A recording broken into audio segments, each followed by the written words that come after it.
Alors, Ryan Cherki, je trouve que c'est un cas d'école. Ryan Cherki, tout le monde ne le connaît pas.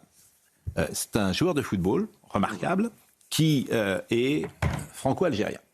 Donc, il faut bien expliquer aux uns et aux autres qu'un joueur de football, il ne peut pas être dans deux sélections. Et une fois qu'il a choisi un pays, il ne pourra pas choisir un autre pays.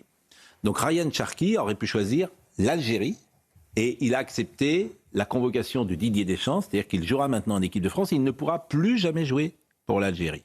Bon. Et il y a des réactions sur les réseaux sociaux de franco-algériens qui lui disent, des Français comme vous et moi, qui lui disent que c'est un traître. Et ça, c'est intéressant. Pourquoi c'est intéressant ?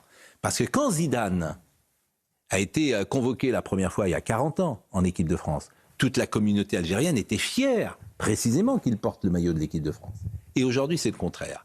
Alors, nous, je vais vous faire écouter des réactions, ou une ou deux réactions, de supporters français nés en France et qui montrent la défiance pour ce pays et même, disons-le, l'hostilité. Ben voilà. Bon, on a tous vu la liste. Ryan Cherki a choisi l'équipe de France.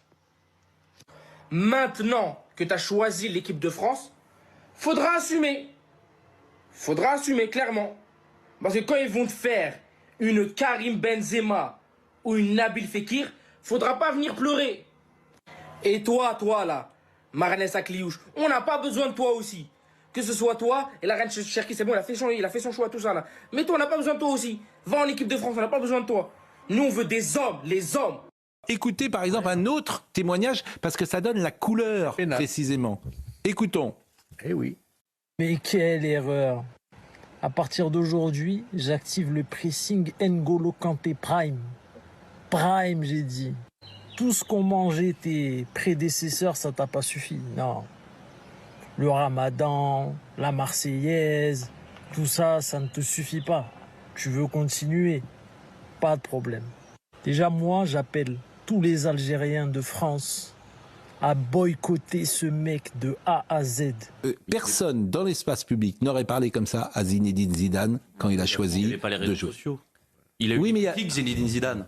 On se dira aussi en 76, Samir Nasri également. Mais pas de ce type. Mais c'est pas une personnalité publique, ce monsieur. Il fait une vidéo sur TikTok. Il y a 30 ans, ça n'existait pas TikTok.